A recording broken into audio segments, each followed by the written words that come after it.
They say power has many faces.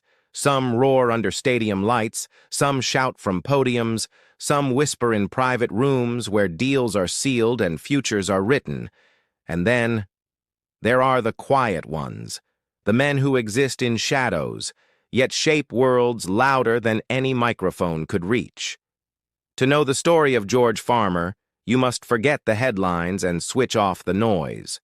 You must step behind the polished speeches, behind the viral clips, behind the political storms, and enter a world where privilege meets ideology, where faith meets fire, and where destiny is chosen, not inherited. Because while the world argues about Candace Owens, few have asked the bigger question: who is the man beside her? Who stood silently as she rose like a comet? Who is the quiet figure in the tailored suit, born into the British aristocracy, yet drawn into America's rawest battlegrounds? This is the story of lineage, power, belief, and love, and the man who chose the storm instead of the palace. He was born into a world where wealth wasn't earned, it was inherited. Where influence wasn't chased, it was expected. George Thomas Stahel Farmer, son of a billionaire metal magnate turned British lord.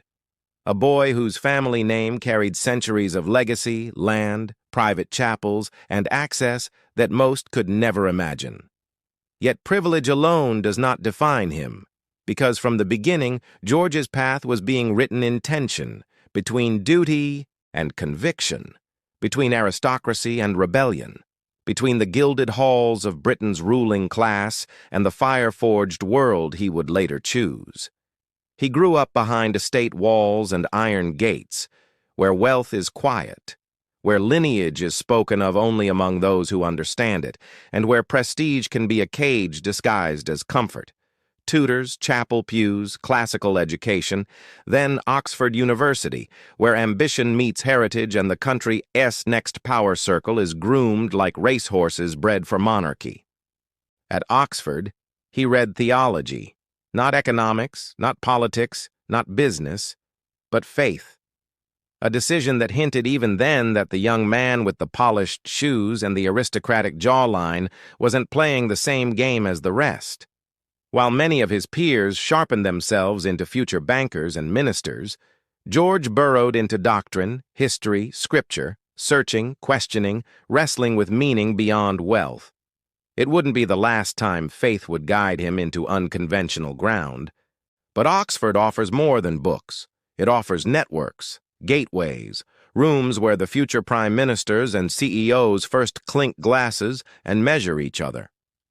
George stepped into Britain's elite social circle, the type the press whispers about, the Bullingdon Club, infamous, exclusive, a symbol of power old enough to be legend.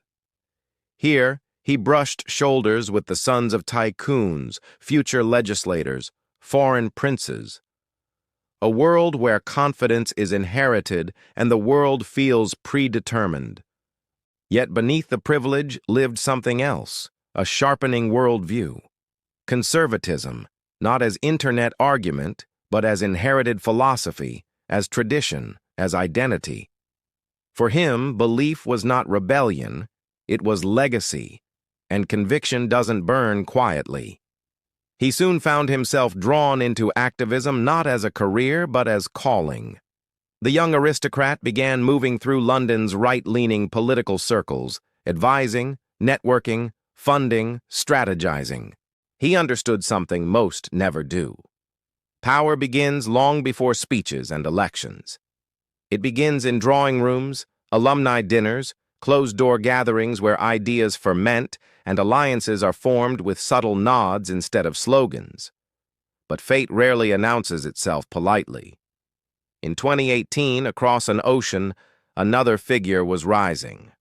Loud, controversial, brilliant to some, infuriating to others. A woman who refused to be quiet in a world demanding her silence. Candace Owens, the firebrand rewriting conversations about race, politics, identity, and media. She was volatile, charismatic, hated, feared, admired, a force that refused containment. Their worlds collided like lightning hitting steel. Different continents, different upbringings, different styles, but the same conviction burning beneath the skin. They met not in romance, but in ideology, in belief, in battlefield admiration. Modern politics breeds many characters, but very few true believers. They saw each other, not as noise, but as purpose. Only 17 days later, George, the reserved British aristocrat, proposed. Through FaceTime, no less. Not tradition, not slow courtship, decision, certainty, faith. Power recognizes power. Destiny does not wait for permission. The wedding came swiftly. A private ceremony first, then a celebration at Trump Winery, a symbol not of luxury, but alignment. Their marriage wasn't just love, it was alliance. Two figures from separate worlds merging not just hearts but missions. The quiet Catholic aristocrat and the American firebrand standing defiant in a world obsessed with conformity. And yet, marriage to fire demands steel. As Candace stepped into global notoriety, adored and attacked in equal measure, George became the fortress behind her, silent, loyal, strategic. He understood what most partners of polarizing figures do not, that power comes with arrows, and silence is often the shield. But he was not simply a supporter. While many only know him as Candace Owens' husband, they overlook the empire behind his name: investor, activist, executive. When controversy erupted around the social platform Parlor and the world watched tech giants tighten control over speech, George stepped forward, not to make noise, but to lead. As CEO, he walked into fire, defending free expression ideals while navigating political explosions, regulatory pressure, and global scrutiny. Most would have fled. He did not. He understood that power isn't declared, it is endured. Still, power comes with cost. Behind the tailored suits and composed photographs, there is weight of legacy, of controversy, of a household that lives under relentless public judgment. Their love isn't Hollywood glamorous. It's wartime forged. Their family life, private, intentional, guarded fiercely. Faith at its center, not as branding, but as anchor. George Farmer does not seek applause. He seeks purpose. While his wife ignites debates across nations, he remains the sovereign of quiet influence. Boardrooms, strategy calls, private letters, legacy planning. The aristocrat who chose disruption over comfort. The theologian who chose ideology over silence. The billionaire's son who chose battles instead of leisure estates. Yet the question lingers in every whisper about him. What drives a man born into everything to step voluntarily into chaos? Why trade safety for storms? Why stand beside a woman whose every headline draws both knives and crowns? Maybe the answer is simple. Some men inherit power, others pursue meaning, and some, rare as they are born into privilege but choose a fight anyway, not out of need, but conviction. And as the world continues to debate, his wife misunderstand his silence and underestimate his role, George Farmer remains exactly where he chooses to be. The quiet architect. The steadfast believer, the noble strategist, standing not in spotlight, but beside it, shaping history one decision at a time. But this is only the surface. Because what the world sees is only the polished edge of a story filled with faith conversions, internal family tensions, private wealth structures, political influence corridors stretching from Westminster to Washington, and a personal philosophy forged not in privilege, but in struggle against expectation. To understand him fully, we must go deeper, into the global network his family name unlocks, the ideological alliances that define him, the quiet empire he manages, and the spiritual journey that shapes every move he makes. And most of all, the cost of choosing a life where conviction is louder than comfort. To truly grasp the man in the tailored suit who stands just outside the camera frame, you must travel further back. not to George himself, but to the world that shaped him. People think privilege is a cushion, but in families like his, it is duty before comfort, expectation before desire, legacy before individuality. The farmers do not trade their lives on social media. They trade in influence, in legacy, in institutions. Their currency is stability, tradition, reputation, values often lost in the accelerating chaos of modern culture. George was raised to become a steward, not a star. The heir not simply to wealth, but to responsibility, to uphold a family that had carried influence through markets, parliament chambers, philanthropic boards, and private clubs where generational power moves quietly, almost invisibly. His father, Lord Michael Farmer, didn't earn his title by inheritance. He earned it through industry, the hard, merciless world of metals, commodities, and global finance. Known as Mr. Copper, he was a man who built a fortune not from screens and software, but from the ancient blood flow of civilization, raw materials, the lifeblood of empires. Then came philanthropy, political involvement, and ultimately a seat in Britain's House of Lords. So George was groomed not to entertain the masses, but to withstand history. Yet something unusual happened. George did not simply continue the lineage, he questioned it, studied theology, ran toward faith, not away from it.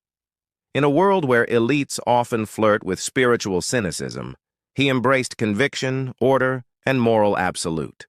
To understand how rare that is in modern aristocracy, you must understand the culture he grew up in, a culture that values tradition, yes, but also carries skepticism, discretion, calculation.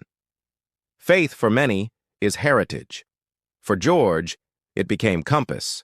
Conversion to Catholicism was not merely religious choice, it was rebellion, a protest against a world where morality had become subjective, where institutions bent under cultural pressure, where truth was replaced by trend. Standing for Catholic doctrine in elite London circles? That is not fashionable. It is defiance. It is a man looking history in the eye and choosing a tougher road. And then fate gave him a partner forged in fire. Candace Owens, a media warrior born not into privilege, but into adversity. A woman who carved her identity through hardship, controversy, and unyielding confidence. While George was studying scripture in Oxford cloisters lined with centuries of scholarship, Candace was clawing through the noise of modern America, escaping poverty, confronting racism narratives, challenging institutions with a voice sharp enough to cut through television screens. Two worlds, two upbringings, one ideology. When they met, many assumed they were mismatched. The British gentleman and the American firebrand, aristocracy and populism, quiet power and explosive commentary. But that assumption misunderstands both, because men like George, raised in power but grounded in conviction, are not chased by noise. They study it, they understand its role, and they choose their alliances with purpose. Candace didn't just find a husband. She found a statesman in waiting, a strategist, a protector, someone whose influence does not live on viral posts, but in wise counsel, financial structure, global networks, and the resilience needed to withstand storms without flinching. And George? He didn't just find a wife. He found a mission, a voice that matched his conviction. A woman with the fire he had the resources to focus, amplify, and shield. Their marriage is a merger of weapons: intellect, wealth, platform, faith, purpose. Their life together is not celebrity romance, it is ideological partnership. Two soldiers, one silent and one loud, fighting a cultural war they believe matters more than comfort or public approval. Inside their home, the world does not see chaos or reaction. It sees discipline, faith routines, prayer, classical upbringing for children, values passed down not through slogans, but through ritual, tradition, structure. Their foundation is not Hollywood glamour. It is scripture, strategy, legacy. breakfast tables that speak of purpose, family dinners that are private by design, a household that does not exist to be consumed, only to be protected. People online debate Candace daily. They study her expressions. They dissect her tone. They predict her moves. But behind her stands a man who rarely posts, rarely speaks, rarely explains. Because in their world, silence does not mean absence, it means power. When Parlor fell into crisis after political upheaval rocked America, few expected George to step forward. He could have remained in London society, insulated and comfortable. Instead, he flew into the heart of a tech battlefield where billion-dollar platforms were colliding with global politics. He walked into a burning building and held steady as pressure mounted, regulators circled, media swarmed, and global forces wanted the platform buried. He wasn't trying to win popularity. He was defending principle, the right to speak, the right to dissent, the right to question. Critics called it reckless. Loyalists called it heroic. George called it duty. Even when he left Parlor, it wasn't retreat. It was completion. The mission wasn't to rule a platform forever. It was to fight for an ideal during its most volatile season, then exit with dignity and move to the next battleground, all while remaining husband, father, son, believer. Few men could manage that load quietly. Most would shout accomplishments. George never does. Because in circles of real power, noise is amateur currency. Silence is mastery. But silence has a cost. There are whispers in corridors, both political and aristocratic. Some say Candace pulls him away from the British establishment. Others say he grounds her from drifting into chaos. Both are right. Marriage is not dominance, but balance. Some claim he sacrifices reputation for her. Others say she sacrifices applause for his vision of legacy. In truth, they sacrifice neither.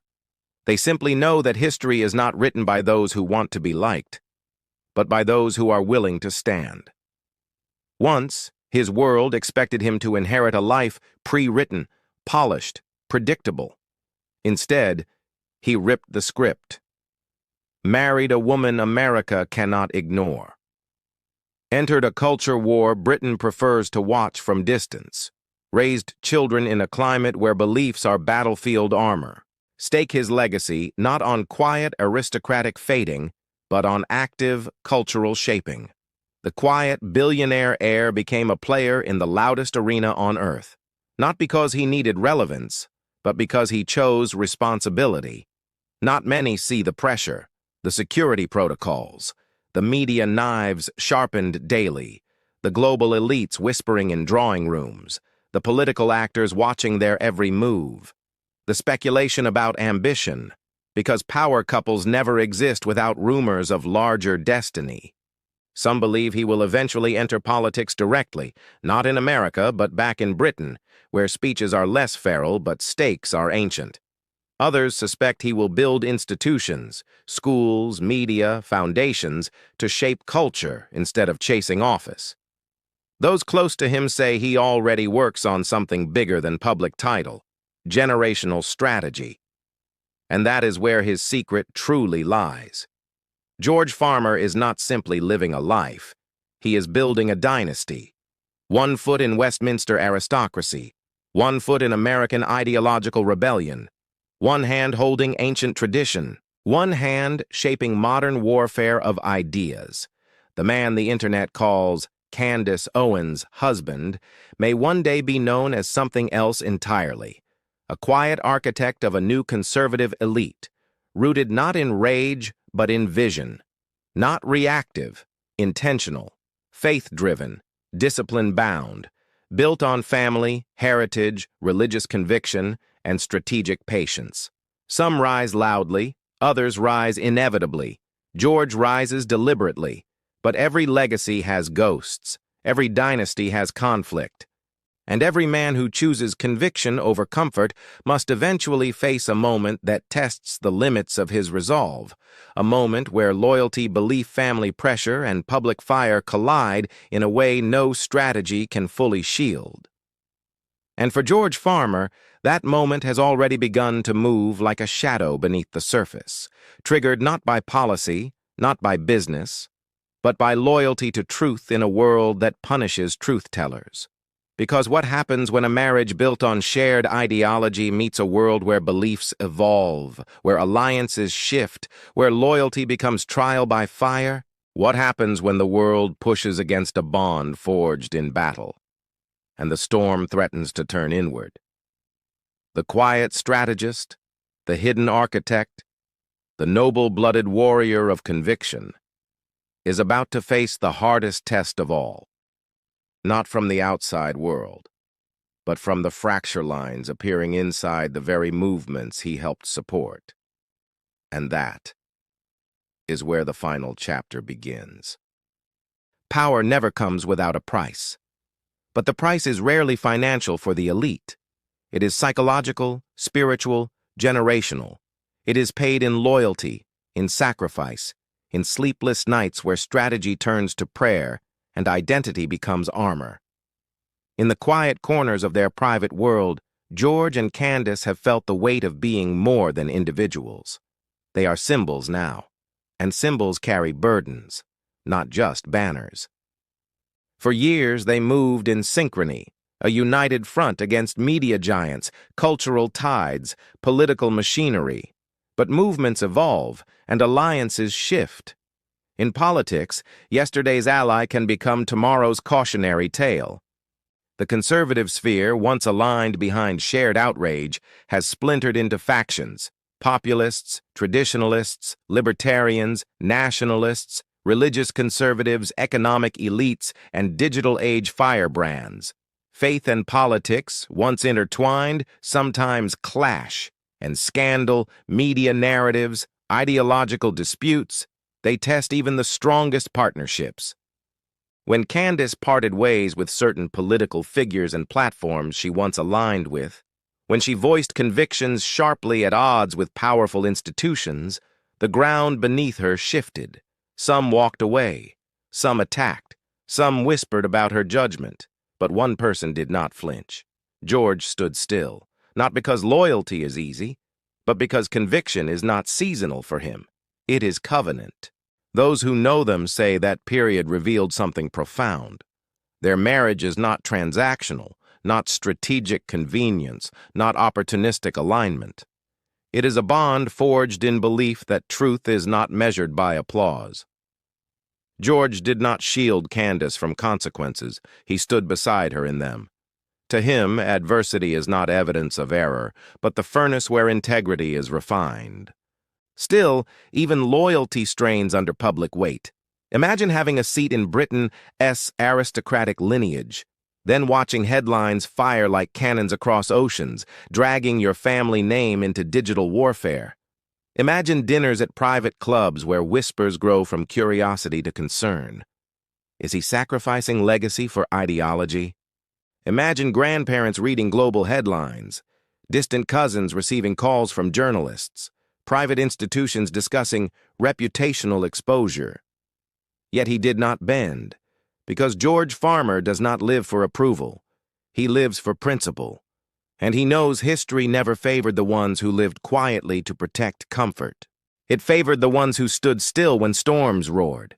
But storms do not pass without reshaping the shoreline. This phase changed things, for Candace, for their family, for George's role in the ideological universe. Political movements are not marriages, they fracture. But families are kingdoms, and George's kingdom, quietly, subtly, has begun to evolve.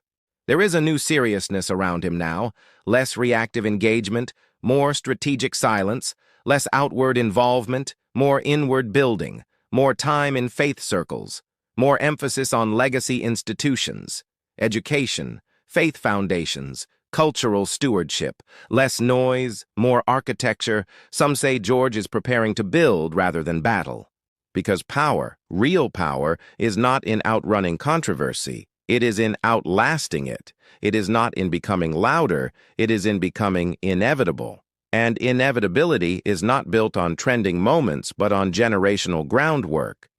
Inside private meetings and philanthropic circles, there are quiet whispers that he may soon rise not as the spouse of a political powerhouse, but as a cultural statesman himself, measured, educated, global, principled, calm. The kind of figure who shapes institutions rather than headlines. A bridge between aristocratic discipline and modern ideological conviction. A thinker, not merely a fighter. He is not chasing a microphone. He is building a podium only he can stand on. And yet, beneath the polished resolve and the strategic composure, there is humanity, a husband, a father, a man who wants to raise children away from ideological toxicity to preserve innocence in a world obsessed with spectacle. Their home, guarded fiercely, is a sanctuary, where candles outnumber cameras, where books outweigh screens, where prayer takes precedence over politics. Late at night, after the world has spent its outrage and the screens go dark, George is not scrolling. He is reading, studying, advising, praying, planning not for tomorrow's trend, but for 10 years from now, when their children will ask what legacy they chose to build.